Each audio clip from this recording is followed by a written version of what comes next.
Well, the run-up to local government elections in the past has seen candidates assassinated. So bitter is the battle to get a nomination. And with these recent killings, it raises the question of just how bloody the next few weeks are likely to be. Let's speak now to political analyst Professor Tinyiko Maluleke. Professor, thank you for your time. You know, we've seen this in years gone past, with candidates actually assassinated. So terrible is this battle. What happened on the weekend in Inanda? Do you think that this signals that we are in for a very difficult and possibly bloody run-up to this November poll? I'm afraid yes, Sally. I'm afraid yes. Unfortunately, this is a film we have seen before. We saw this happen in 2016 over the last local elections.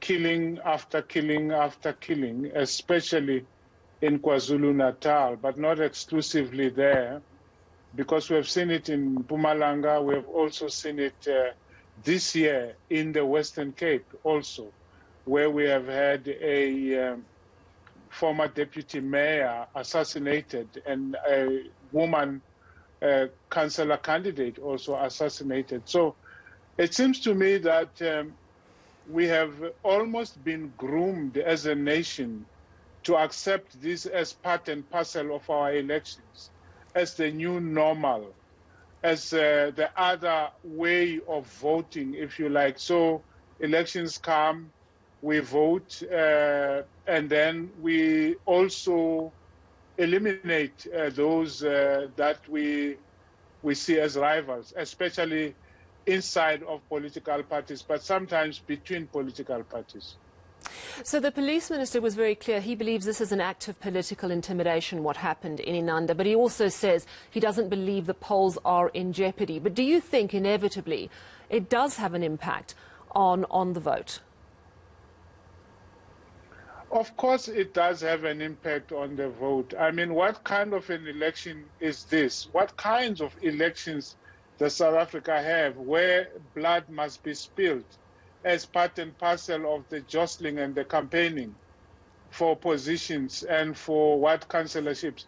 I mean, what is it about being a ward councillor that makes it necessary for people to be killed for it? So, you know, we talk about free and fair elections often, and often we do not include these episodes that have become a regular feature of our own elections in our discussion of whether elections are free and fair.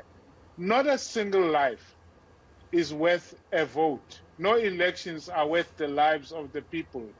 And in South Africa, it seems to me that this is becoming normal. So it has a huge impact on the nature of the election. Some people are already saying they are not going to vote because they are afraid.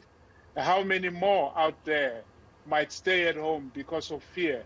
Not only at home on election day, but also in all the activities ahead of election day. So you say that tragically we've become almost inured to this bloody run-up to our municipal elections because it's become so commonplace. Is it because we have a flawed election system around municipal elections, or is it just a sign of desperation and greed and how democracy and party politics has descended to such terrible lows?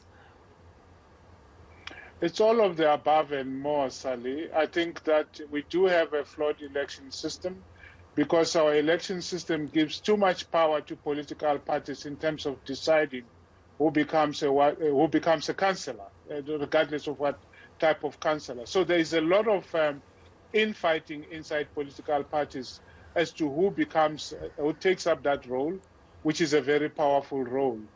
And I think an electoral system that does not give political parties that much power might help. But we are also in this trouble because the police don't really do anything about electoral violence. I mean, anything of consequence. So I listened to Minister Bekicele today. If you listen to his words, they were almost exactly the words that Natim Tetwa, I think, who was the minister in 2016, said, and that Gwede Mantashe also said during that year. Don't worry about the elections. they won't be affected. It's the same thing. So we continue to ignore and not to have any real consequences for people who perpetrate these crimes. And that's why these crimes will continue to happen. I suppose what's different this time around is that we're having an election during a pandemic, and we've already seen with this uncertainty and this attempt to try and move the poll to next year that it's created a lot of confusion. The candidate list deadline for over 90 candidates of the ANC was completely missed. They are now summoning the secretaries from the provinces to Lutuli House to try and go through the candidate list, with the IEC now saying they're reopening that. Of course, that is under challenge by the DA. We'll have to wait and see what happens. Do you think that that could further exacerbate political violence, this wrangle over the election list bungle? And do you think we're going to see a lower turnout than normal? Well, we have been seeing lower turnouts election after elections. This is election number 6, local election number 6 since democracy. And I think if you look at the graph of turnout, it's going down with or without the pandemic. So I think the pandemic will make it worse, obviously. And I think the fears for political killings will also contribute. It's a good thing that a party like the ANC, who has seen the huge amount of the killings inside of itself, intra-party as it were, taking action to try and deal with this. But it's about more than just the ANC, because you could argue that the political assassinations never really stop in this country. They continue throughout, especially in KZN and in Mpumalanga. We know that they've been ongoing, and we will simply see an acceleration now. So we need more than just one political party trying to sort out its house, because after all, people are not being killed because they are ANC members. They are being killed because they are voters. And that's a South African issue. That's a constitutional issue.